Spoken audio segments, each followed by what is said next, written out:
mag-inang Catherine Bernardo at Miss Min Bernardo abay hindi natinang sa iwalila muna.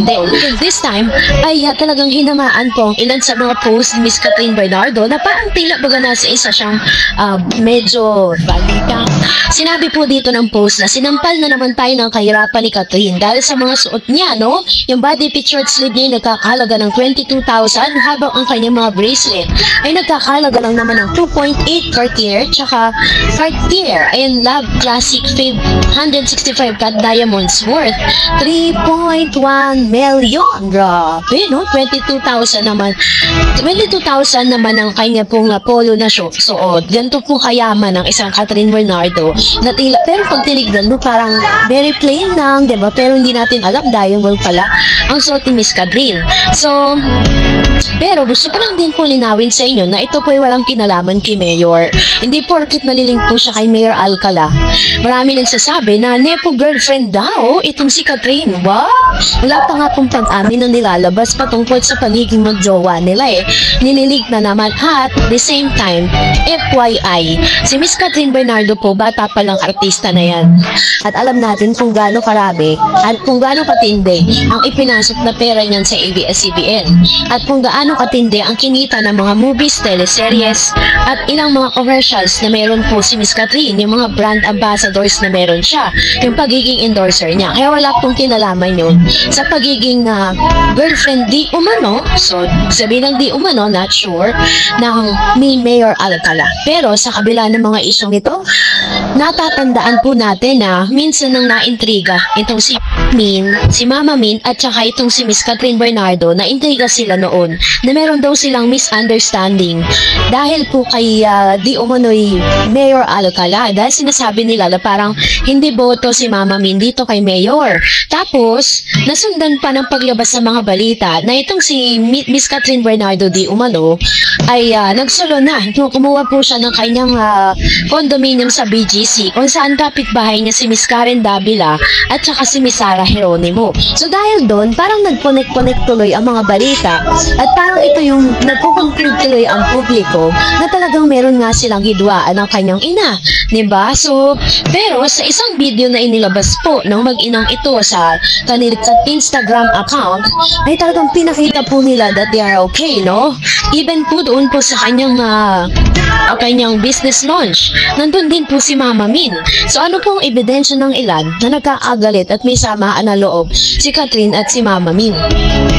Sa isang ina at saka anak, hindi po may iwasan na magkaroon ng samaan ng loob yan.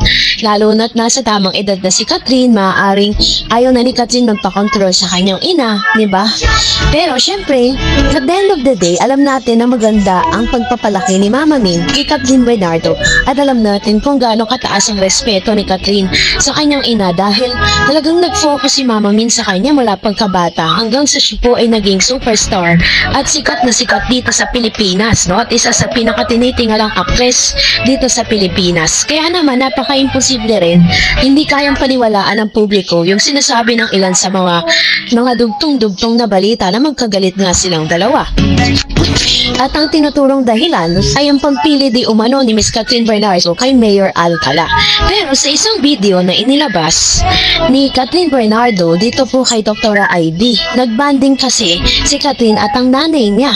Pinatunayan nilang walang issue dahil sa politiko. Trending ang video ng mother and daughter bonding moment ni Mama Min, ni Min Bernardo at Catherine Bernardo. Sabay kasing dumalaw sa isang aesthetic clinic ang dalawa. Marami nga ang naaliw sa kanilang tsikahan para tuloy na sampal ang mga intrigerang tambay sa social media, lalo na yung mga nagpapakalat ng balita na mag-aaway o may tampuhan daw si Catherine at ang kanyang nanay. So kilala nyo na kung sino yung nagpapakalat, diba? Lumabas yun kay Christopher Min. Tapos si OG Diaz, nilabas din po niya yung balita na yan. Matagal-tagal na rin kasing usap-usapan sa online world na hindi raw bet ni Mama Min ang isang politikong naliling sa bunsong anak. Nakakaloka nga na pati ang pagbukod ni Kat ng tirahan sa kanyang pamilya ay binakbakan din ng intriga. Diba? Ito yung sinasabi ko. Pinapalabas pa sa launching ng bagong business ng pamilya Bernardo ay napansin daw ng mga memang netizen ang hindi raw masyadong pag-uusap ng mag-ina. Nakakaloka. Kung babalikan po natin yung mga videos na yun ha, napakasweet nila mag-ina. Lagi po si Catherine Bernardo nakadikit sa nanay niya. Naninibagong araw kasi sila dahil alam na alam nilang super close ang mag-ina. Pero sa latest banding nga ni Kat at Mami Min at Miss may resibo na okay ang relasyon nilang mag-ina. Pero heto pang nakakaloka ngayon dahil sa banding video ng mag-ina, may mga kumukudat tuloy at nagtatanong kung ibig daw bang sabihin doon ay tanggap na ni Mami Min si Yorme o baka na-miss lang daw talaga ni Kat at Mami Min ang isa't isa. Kaya sa isang pamilya naman hindi may aalis ang tampuhan. Pero kahit anumang mangyari, ang pamilya pa rin natin ang kakampi natin sa lahat ng problema. Importante pa rin talaga ang maging maayos ang relationship sa pamilya. Nagtatrabaho ko kay Kat at Tita Min ng ilang taon, kaya kilalang kilala ko ang pamilya Bernardo. Sobrang close na close sila sa isa't isa. At kung magkakatampuhan man, hayaan na natin at huwag nang palakihin pa at haluan ng kung ano-anong mga intriga, no? Yun na. So, yun po ang laman ng ilang mga intriga at mga balita. Pero sa akin sa aking point of view or sa aking sariling pananaw, sabi ko nga normal lang po talaga na magkatampuhan sila, diba? Pero kasi syempre si Miss Catherine nasa tamang edad na po yan. Alam niya na po yung kanyang mga dapat gawin, yung mga dapat niyang iwasan at yung mga dapat niyang desisyon sa buhay. At alam kong na subaybayan siya ng kanyang ina. Kaya yung mga intriga na lumalabas ngayon, pinapatunayan lang ng mag-inang ito na wala pong mayor na makakatibag at makakasira sa kanilang relasyon. No? So, ano man po sino man ang karelasyon ngayon ni Catherine, may maging happy na lang tayo for them. Kasi yun naman talaga yung gusto natin. Maging masaya siya sa kanyang tamang desisyon at tamang pagpili kung sino yung gusto niyang makakasama niya.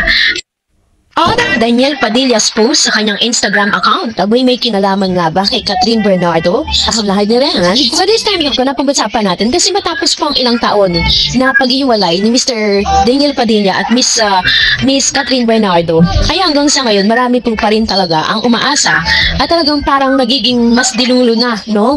Lalo-lalo na po yung mga fans si Catherine at saka ni Daniel. Well, in fact, hindi naman natin masisisi ang mga Catherine fans kasi although nag-post po sila ng kanilang mga breakup post during the time na talagang parang sobrang bagsak talaga, no, yung mga fans po ng Catherine. Pero hanggang sa ngayon, meron pa rin po silang hope na pinanghahawakan that one day, pag po itinadhana or inilaan or will ng Lord talaga na magkabalikan or magkaroon ng second chance sa kanilang dalawa, yun ang pinanghawakan ng ilang mga fans.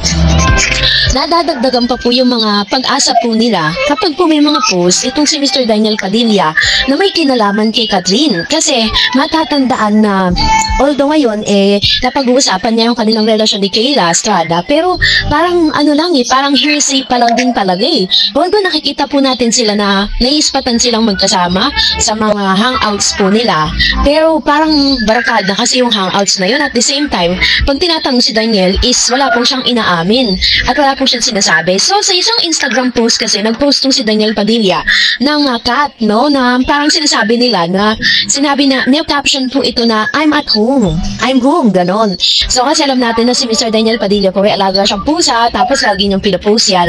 Tapos meron po, galing po na ibang bansa si Mr. Daniel, maaaring na-miss niya yung pusa niya, na bagay na lalong umingay ang pangalan ni Catherine kasi sinasabi po ng ilan na ito daw ay may kinalaman kay Catherine Bernardo. Dahil nga cat, diba? Kaya syempre, hindi naman tayo pwede mag-jump into conclusion na talagang si Catherine nga talaga ang binatutungkulan ng Instagram post si Daniel. Na bagay na ginagawa ng ilang mga kapatid. Tapos nadagdagan pa nito, panoorin natin. Kakanta ko sa mga anak ko. Siyempre sa babae ko pinamahal. Lalo, this is for you. Lalo pong umingay ang spekulasyon na talagang meron pong pinatutungkulan si Mr. Daniel Padilla nung tinawag niya na parang tanghara na daw di umadayo kakantahin niya at inaalay niya ito sa kanyang My Love. Ito pong concert na to ay naganap during kasama niya po si Mr. Ian Veneracion, kung matatandaan po ninyo. At kinulot niya, sinabi niya yung kanyang kanta ay inaalay niya kay My Love. So sino ba yung My Love niya? Diba? Kung tutuusin at kung babalikan niyo po yung mga concert niya, kapag po kinukall niya yung name ni Miss Catherine at inaalay niya yung kanta na yun, yan lagi yung tinatawag, yung my love. Diba? So, kaya tuloy, pati po yung mga Katniel fans ngayon at ilang mga Kainiel fans ay nalilito na. Sino ba talaga Daniel? It's, that song ba is intended for Kayla Estrada or Miss Catherine Bernardo? Kasi my love pero wala pa naman po silang talagang official na inilalabas, diba? Na parang confirmation that they are really together, that they are really happy. Kaya pinanghawakan pa rin po ng ilang mga Katniel fans, not unless na si Mr. Daniel Padilla po ang naglabas pag nagsalita patungkol sa relasyon nila ni Kayla Estrada. Doon pa lang sila maniniwala. Ganun din naman kay Miss Catherine, di naman natin pwedeng paniwalaan lang dahil sinabi ni Mr. O.G. Diaz na sila na ni Mayor, diba? So, hindi natin pwedeng mag-jump to conclusion na talagang sila na nga, diba? Kasi hindi naman nagsasalita si Catherine, tapos hindi naman umaamin si Catherine Bernardo. Malay ba natin? Malay nyo, mag-tropa lang sila. Diba? Kaya namamataan sila magkasama.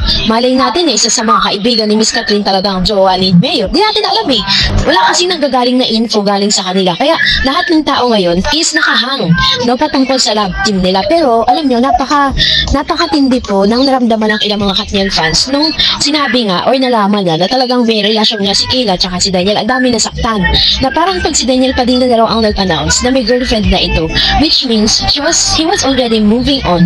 And at the same time is nasa marrying age na nga daw di umano si Mr.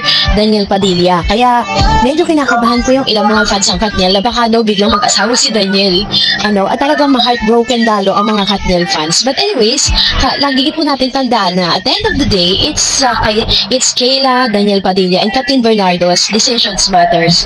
So, kung ano man yung maging decision nila in the end, kung ano yung magpapasaya sa kanila, go na go. So, that's it for today. For more videos and updates, please don't forget to like and subscribe, and please don't forget to follow my Facebook page, Dar Eds TV. God bless everyone!